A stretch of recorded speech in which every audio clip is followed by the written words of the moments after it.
July 1994. Get ready? Start. சட்டமன்ற பேரவையில் நிதிநிலை அறிக்கை மீதான விவாதத்திற்கு பதிலளித்து நிதியமைச்சர் ஆற்றிய உரையாவது: இந்த அவையின் முன் வைக்கப்பட்டுள்ள நிதிநிலை அறிக்கையின் மீது தங்களுடைய கருத்துக்களை எடுத்து தெரிவித்த மாண்புமிகு உறுப்பினர்களுக்கு என்னுடைய நன்றியை தெரிவித்துக் கொள்ள கடமைப்பட்டிருக்கிறேன். நிதியமைச்சர் என்கிற முறையில் அதற்கு பதிலளிக்கும் வாய்ப்பை பெற்றதற்காக நான் மிகுந்த மகிழ்ச்சி அடைகிறேன். அந்த நிதிநிலை அறிக்கையை உருவாக்கும் பெரும் பொறுப்பை ஏற்றுக்கொண்ட மாண்புமிகு முதல்வர் அவர்களுக்கு என்னுடைய தனிப்பட்ட நன்றியறிதலை தெரிவித்துக் கொள்ள கடமைப்பட்டிருக்கிறேன். தீவிரமான பொருளாதார நெருக்கடி இருக்கிற நேரத்தில் இந்த நிதிநிலை அறிக்கை உருவாக்க பெற்றிருக்கிறது என்பதை உறுப்பினர்கள் அனைவரும் உணர்வார்கள். மாண்புமிகு முதல்வர் அவர்கள் தன் முழு நேரத்தையும் எடுத்துக்கொண்டு உரிய துறை அதிகாரிகளோடு கலந்து பேசி சமாளிக்க வேண்டிய நிலைமைகளில் ஆர்வமும் அக்கறையும் காட்டி எனக்கு பெரும் ஒத்துழைப்பு அளித்தார்கள் என்பதை இந்த நேரத்தில் சுட்டிக்காட்டுவது என்னுடைய கடமை என்று கருதுகிறேன். நிதிநிலை அறிக்கையை பல்வேறு தரப்பினரும் பாராட்டி இருக்கும் அதே சமயத்தில் சில பல யோசனைகளையும் சொல்லியிருக்கிறார்கள். இந்த அரசின் எதிர்கால செயல்பாடுகளுக்கு மிகுந்த பயனுள்ளதாக அந்த கருத்துக்கள் இருக்கும் என்பதில் எல்லளவும் ஐயமில்லை.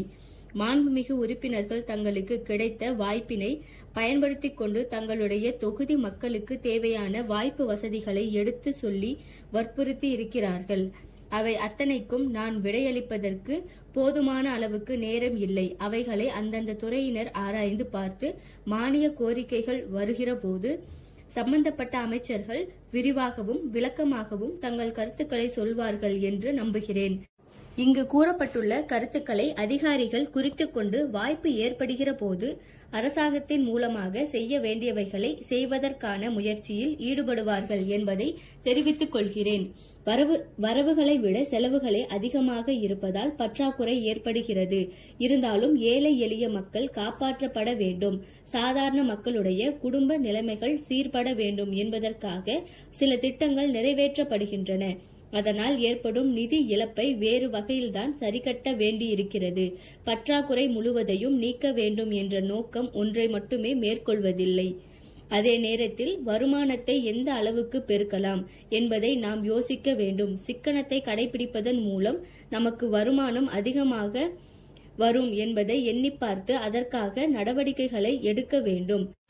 ஆண்டு திட்டத்திற்காக ஒதுக்கியதை நாம் எந்த வகையிலும் குறைக்காமல் அதில் ஒரு சிறிதும் குறை இல்லாத அளவுக்கு நிறைவேற்ற வேண்டும் என்பதை இந்த அரசு உணர்ந்திருக்கிறது.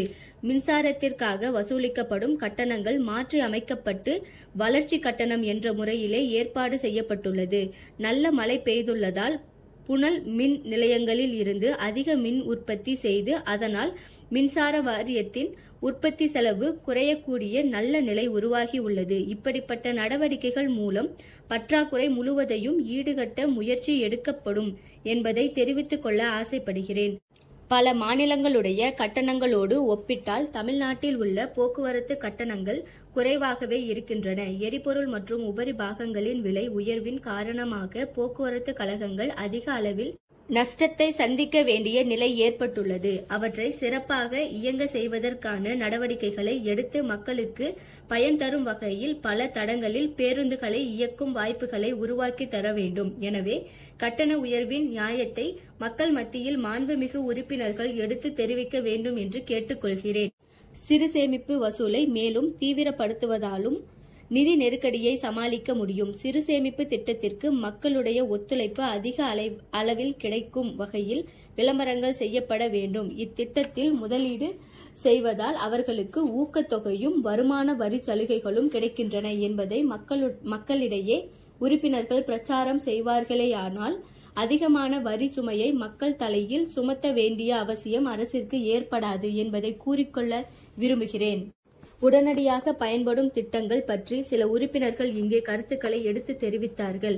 அவர்கள் இந்த அறிக்கையை கூர்ந்து கவனித்திருப்பார்களேயானால் அப்படி கூறி இருக்க மாட்டார்கள். இந்த ஆண்டே தொடங்கி சில ஆண்டு காலத்தில் முடிகின்ற அளவுக்கு சில பல நீண்ட கால திட்டங்களை தீட்டினால்தான் ஒரு மாநிலம் போதுமான அளவிற்கு வளர்ச்சியை பெற முடியும். இந்த ஆண்டுக்கு மட்டும் தான் திட்டங்கள் தீட்டப்பட வேண்டும், நீண்ட கால திட்டங்களே கூடாது என்று சொன்னால் அது வளர்ச்சிக்கு அறிகுறியாக இருக்காது. பல்வேறு திட்டங்களுக்காக மத்திய அரசின் உதவியை பெறும் வகையில் முயற்சிகள் மேற்கொண்டுள்ளோம். இந்திய அரசு வெளிநாடுகளில் இருந்து பெரும் உதவி தொகைகளை மாநிலங்களுக்கு வழங்குகிறது. பெரிய திட்டங்களை நாம் போட்டு காட்டினால்தான் உலக வங்கி போன்றவற்றிடம் இருந்து பணத்தை பெற்று மத்திய அரசு நமக்கு தர முடியும்.